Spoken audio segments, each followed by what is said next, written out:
Olá pessoal, tudo bem com vocês? Fiz essa videoaula sobre o nosso novo conteúdo de dízimas periódicas.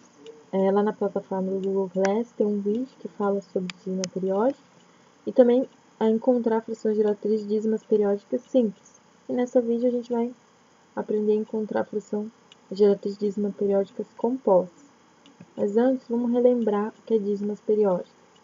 Quando uma fração escrita na forma decimal apresenta um grupo de algarismos que se repete infinitamente, esse período é chamado de dízimas periódicas.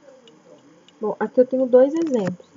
Um de dízima periódica simples e um de dízima periódica composta.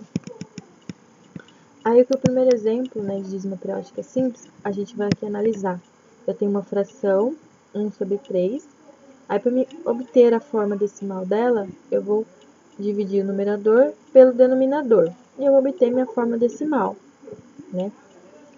Aí, eu vou analisar após a vírgula o grupo de algarismos que se repete infinitamente. Que, no caso, são esses algarismos aqui, que se repetem infinitamente. Aí, aqui na minha dízima periódica composta, eu tenho essa fração, 5/6. Aí, eu vou dividir ela, o numerador pelo denominador, vou obter minha forma decimal. Aí, analisando após a vírgula, eu tenho 8 aqui. Esse 8, ele é minha parte não periódica, né? E, após o 8, eu tenho a minha parte periódica, que são os algarismos que se repetem infinitamente, que no caso são esses aqui. Então, essa é a diferença entre dízima periódica simples e composta. Aqui eu coloquei alguns exemplos, né? Aqui o primeiro, analisando aqui após a vírgula, eu tenho esse grupo de algarismos que se repete infinitamente. Aí a gente conclui que é uma dízima periódica simples. Aí o segundo, eu tenho 32/9, que eu vou dividir o numerador pelo denominador, vou obter minha forma decimal. Aí analisando após a vírgula, eu tenho esse grupo de algarismos que vai repetir infinitamente. Aí a gente conclui que é uma dízima periódica simples. Aí eu tenho o terceiro, 5/52/90. Aí a gente vai dividir o numerador pelo denominador e vou obter minha forma decimal. Aí, analisando após a vírgula, eu tenho aqui minha parte não periódica, que é o 5, acompanhada da minha parte periódica. Aí a gente conclui que é uma dízima periódica composta.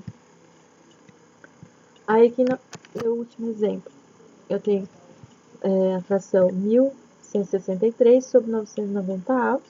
Aí eu vou dividir o numerador pelo denominador e vou obter a minha forma decimal. Aí eu vou analisar aqui após a vírgula, eu tenho 1, que é a minha parte não periódica, acompanhado da minha parte periódica, que é o 74, infinitamente. E a gente conclui que é uma dízima periódica composta. Aí aqui eu tenho alguns exemplos sobre período. Período é o algarismo que vai se repetir infinitamente. Aí a gente analisando aqui o período, aqui é 92, aí aqui é o 3, aí aqui nesse exemplo é o 6, aí nesse outro exemplo é o 16 e no último exemplo é o 7. E que eles estão destacados aqui em colorido, ó, vermelho, azul, amarelo, roxo e aqui em preto, né? Então, esses que são os períodos que eles vão se repetindo infinitamente. A fração geratriz de dízima periódicas composta. Assim como é possível determinar a fração geratriz de dízimas periódicas simples, também podemos determinar as frações geratrizes de dízimas periódicas compostas. Bom, eu peguei esse livro do livro didático de vocês, na página 33, quem quiser acompanhar, né, abrir o livro aí, é interessante. Aí aqui eu tenho a dízima periódica composta, né, e eu quero encontrar minha fração geratriz. Então, vamos lá. Antes de encontrar a fração geratriz, eu não sei ela, então eu vou colocar como x. Se eu não sei, x. Aí eu vou igualar a minha dízima periódica, aqui. Por que eu vou igualar? Porque a gente sabe que a fração, a gente dividir o numerador pelo denominador, eu vou obter minha forma decimal. Então, uma tem que ser igual à outra, né? Então, por isso que a gente iguala. Aí, em seguida, a gente vai multiplicar os dois membros dessa equação por 10 e por 1000. Por que a gente vai multiplicar? Porque a gente quer eliminar algumas dessas casas decimais, né? Por isso que a gente vai manipular essas equações. A gente multiplicou primeiro por 10. Por que por 10? Porque se a gente analisar aqui após a vírgula, tem esse 6, ele não faz parte do período. Então, por isso que a gente multiplica por 10. Aí, multiplicamos por 1000 também. Por quê? Porque se a gente analisar aqui novamente, ó, após a vírgula, tem os 6, 7 e o 0, eles também não faz parte do período. Então, por isso que a gente multiplica por 1000. Aí, a gente tem a primeira equação e a segunda equação. E a gente vai subtrair essas duas equações, ficando assim. Aí a gente vai fazer a segunda equação menos a primeira. Aí aqui a gente vai fazer o jogo de sinal, aqui ó, do menos com a primeira. Aí a gente vai subtrair, né? E vai ficar, depois que a gente subtrai, aí vai ficar 990x igual a menos 5.614, né? Se eu subtrair aqui, vai dar 5.614. Aí o x, ele tá multiplicando e vai passar dividindo. Vai ficar x igual a menos 5.614 sobre 990.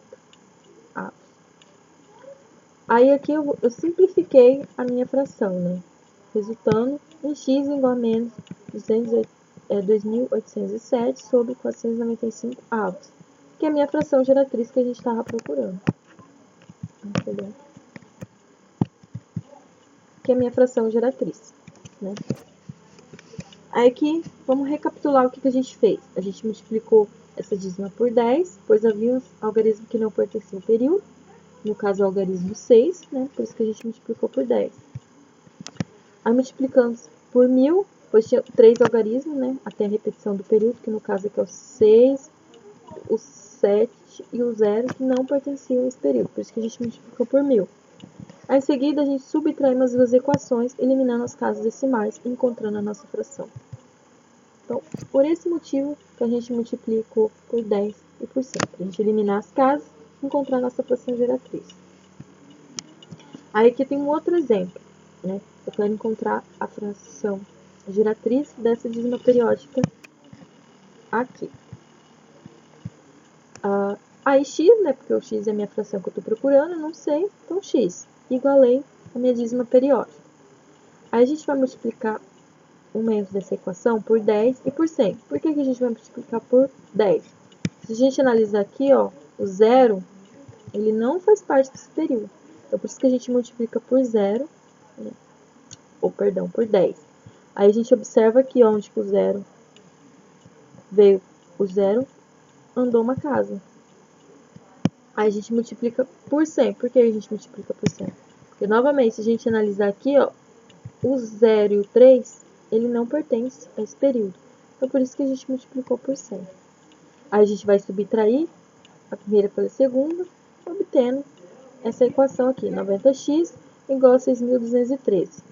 Aí 90x está multiplicando e vai passar dividindo, ficando x igual a 6.213 sobre 90 avos.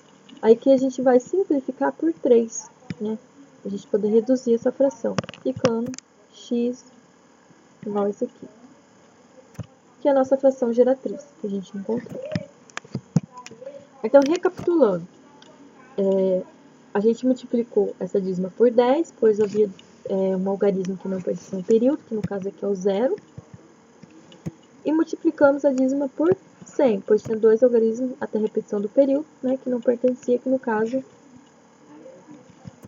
é o 0 e o 3.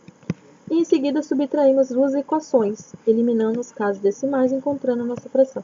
Então a gente multiplicou por 10 e por 100, para a gente conseguir eliminar aquelas casas decimais após a vírgula e encontrar a nossa fração geratriz. Então esse que é o processo. Então, pessoal, qualquer dúvida vocês podem me procurar, tá?